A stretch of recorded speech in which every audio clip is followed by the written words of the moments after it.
Hello friends, welcome back to the new video. In this video guys, we are going to talk about how to change pin password in Oppo phone guys. You want to change your pin password guys. This pin password guys, you want to change it. So you can change in this video guys. I will show you how to change it. Let's see how to change it. First of all open your phone setting. Then guys click on password and security setting. Where this password and security, click log screen password. Enter your password guys which you have current, and guys click on first one numeric, then guys again guys old password.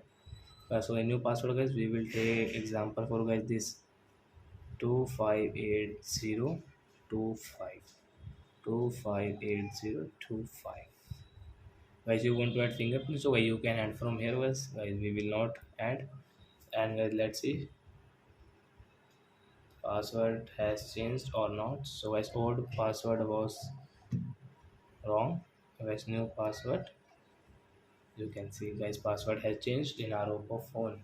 So I hope friends you have understood how to change pin password in Oppo K10 phone. So that's it guys, thanks for watching my video. Now we will meet on next video with new topic. If you want guys, please go and like or subscribe my channel. Bye bye friends.